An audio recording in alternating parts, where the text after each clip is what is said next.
Hello, this is going to be relatively short, I think, because it just came to me that I had a reaction that was quite clear and I could articulate it without getting into a mess about this issue that has come up a lot recently about sensitivity readers looking at a text and changing the text to suit modern times.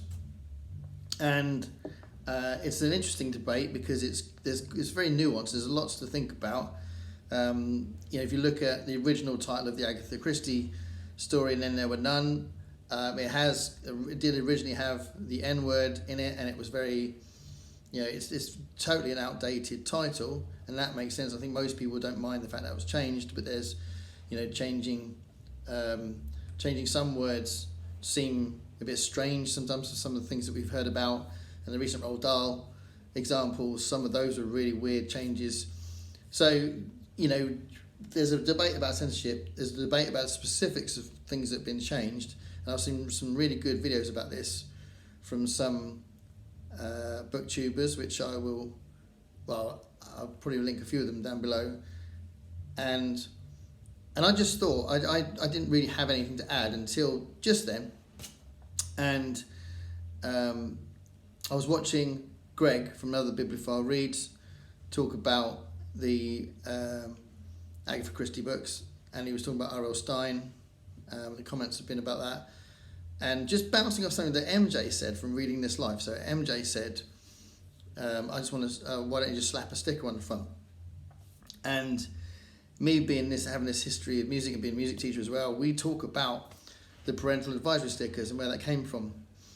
And that was a really big thing in the 80s because basically it's a very similar parallel, actually, because if you look at how that came about, the parental advisory stickers was the result of an organisation called the PMRC, and basically Tipper Gore, who was at the time was Al Gore's wife and a politician that was in the Senate and that was really important in American decision making.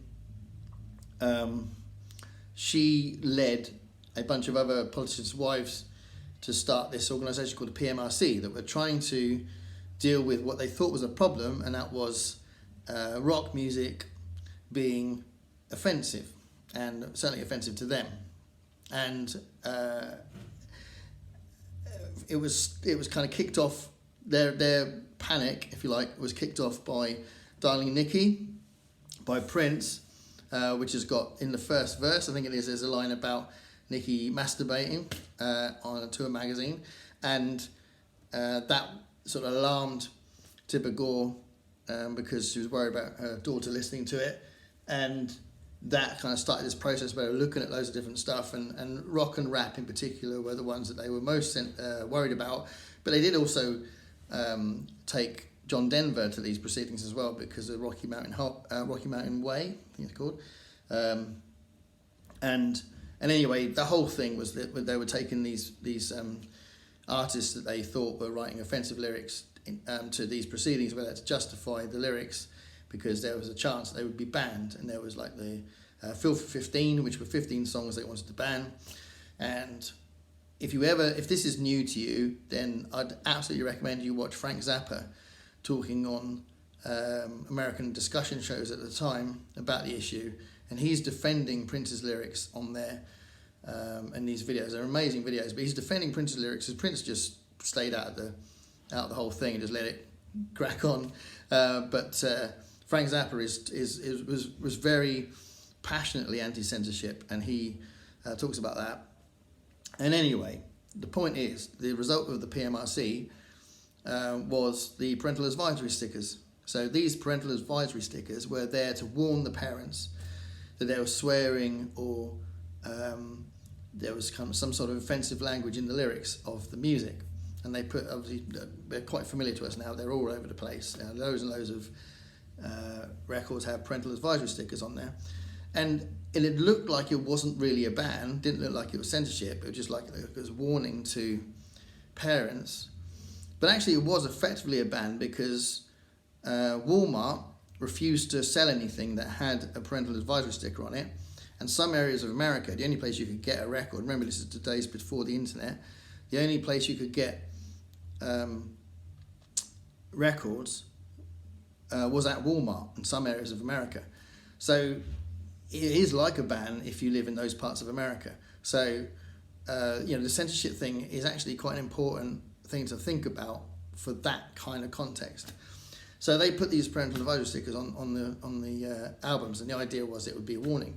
And I think when MJ said that, I think that's a really simple solution. That if there is, I mean, I've never heard anybody that I know start a conversation about how worried they were about the language in these books. Usually people that read books that have got outdated language, they're aware that they would have outdated language or could potentially have outdated language. So to be fair, I don't really think it's the issue that it is, but if it is the issue, and it is an issue that needs to be addressed like this, then a literature equivalent of a parental advisory sticker is much better than messing around with the text. So when MJ said that, stick a sticker on it, let me choose if I want to read it or not. Or if I want to read a different version of it, because there are obviously, with the example of the Roald Dahls, I think they're going out as a revised edition and the original text as well. But I would go even further, and I'd just say don't change it, but put a sticker on it saying that contains outdated language, however you want to phrase it. And I think that's subjective anyway. Some of the changes, I don't think some people would call it outdated language anyway.